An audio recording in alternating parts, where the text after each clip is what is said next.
Praise the lord. హల్లెలూయా.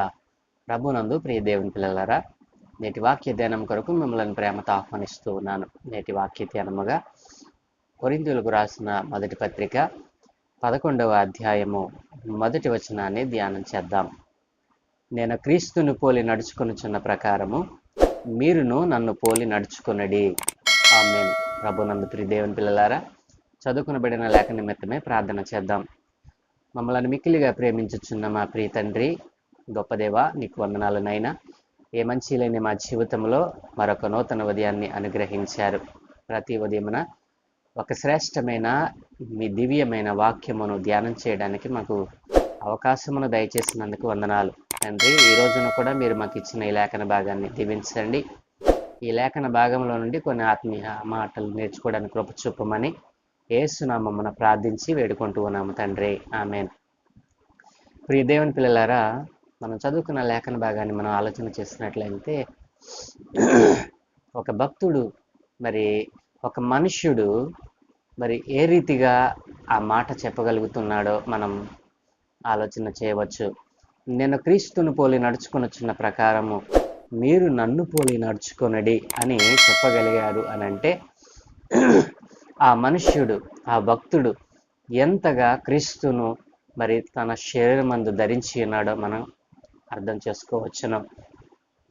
నేను క్రీస్తును పోలి నడుచుకొనుచున్న ప్రకారము అని భక్తుడు అంత శ్రేష్టముగా చెప్పగలిగాడంటే, తను ఎంతగా క్రీస్తును తన శరీరమందు ధరించుకున్నాడో, క్రీస్తును పోలి నడుస్తున్నాను అని తను అంటున్నాడు అనంటే, క్రీస్తును తన శరీరమందు తన ఆత్మలో క్రీస్తును ఎంతగా ఆరాధిస్తూ ఉన్నాడో, క్రీస్తుని ఎంతగా ప్రేమించాడో, క్రీస్తుని ఎంతగా ప్రకటించాడో మనం ఇక్కడ ఈ మాటలో చూడగలం. ప్రియ దేవుని పిల్లారా, ఎవరు నేను నన్ను పోలి నడుచుకోనమని, నన్ను పోలి నడుచుకొనండి అని చెప్పగలము?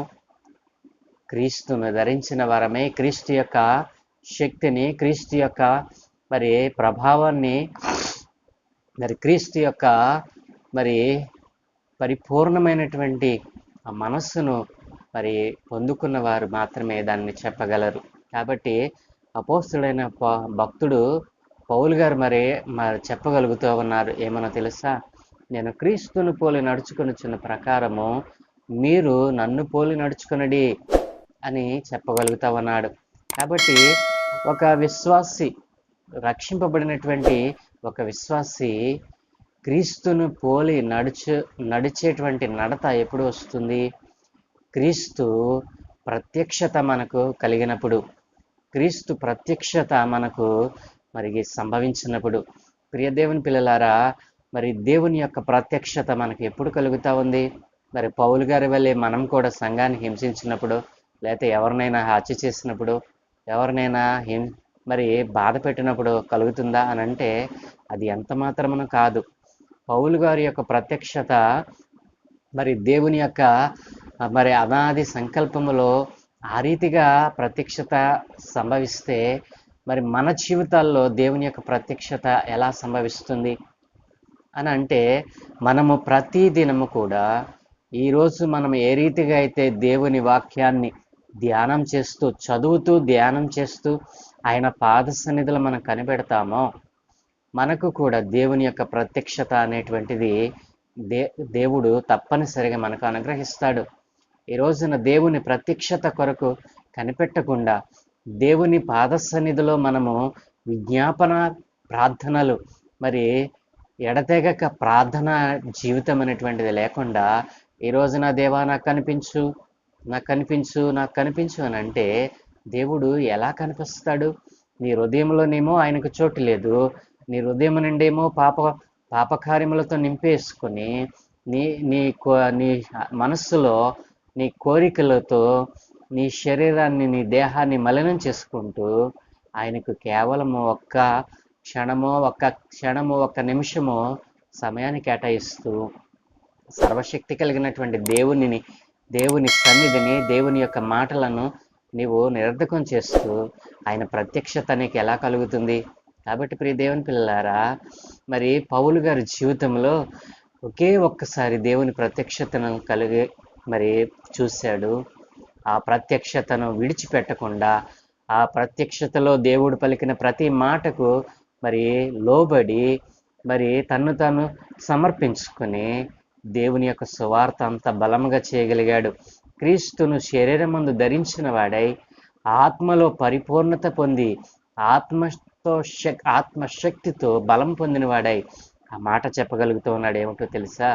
నేను క్రీస్తుని పోలి నడుస్తున్నాను, కాబట్టి మీరు నన్ను పోలి నడుచుకోనండి అని చెప్పగలుగుతున్నాడు. అని అంటే క్రీస్తు ప్రత్యక్షతను కలిగినటువంటి వాడై, ఆత్మలో తీవ్రత కలిగినటువంటి వాడై, ఆత్మల పరిశుద్ధత, శరీరమందు పరిశుద్ధత, ఆత్మల పరిశుద్ధత, ఆలోచనలో పరిశుద్ధత, మరి తలంపులలో పరిశుద్ధత, నడకలో పరిశుద్ధత, మరి మరి ఆ యొక్క తన సమస్తమును కూడా క్రీస్తుకు అప్పగించటం బట్టి, క్రీస్తును పోలి నడుచుకొనుచున్న ప్రకారము మీరు నన్ను పోలి నడుచుకొనండి అని చెప్పగలిగాడు. అని అంటే దేవుని పిల్లలారా, ఈ రోజున మీరు కూడా, మనం కూడా అలా చెప్పగలగాలి. అని అంటే మరి భక్తుడు ఏ రీతిగా అయితే ఆత్మయందు తీవ్రత కలిగిన వాడై పరిశుద్ధతలో మరి తన సమస్తమును దేవునికి సమర్పించి తన్ను తాను దేవునికి సంపూర్ణముగా మరి అర్పించుకున్నటువంటి వాడై దేవునికి ఇష్టడైనటువంటి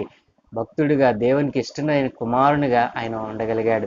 ఆయన భూమి మీద ఉండి పరలోకాన్ని చూడగలిగినటువంటి ఆ ధన్యతను మరి పొందుకోగలిగాడనంటే ఆయన ఎంతగా క్రీస్తును ధరించి ఉన్నాడో, క్రీస్తు యందు నిలిచి ఉన్నాడో మనము అర్థం చేసుకోవాల్సిన ప్రియ దేవుని పిల్లలారా, నీవు కూడా ఈ రోజున ప్రభువు యొక్క ప్రత్యక్షతను పొందుకొనాలనంటే నీవు కూడా నిన్ను నీవు సమర్పించుకొని, సత్యవంతుడైనటువంటి దేవుడు, పరిశుద్ధుడైనటువంటి దేవుడు మనకున్నాడని, ఆయన తన ప్రత్యక్షతను తన జనులైన వారందరికీ అనుగ్రహించడానికి ఇష్టపడుతున్నాడని, మరి ఆయన మరి మనలను దర్శించాలని, మన హృదయంలోనికి రావాలని, మన కుటుంబాల్లోనికి రావాలని, మన మనస్సులోనికి రావాలని ఆయన ఎంతగానో ఆశపడుతూ ఉన్నాడు. కానీ నీ మనస్సులో, నీ హృదయంలో, నీ కుటుంబంలో చోటు ఇవ్వకుండా ఈ రోజున పాపకార్యములకు, లోకములో ఉన్నటువంటి వ్యర్థమైన వాటిని నీ హృదయాన్ని అర్పిస్తూ, నీ మనస్సులను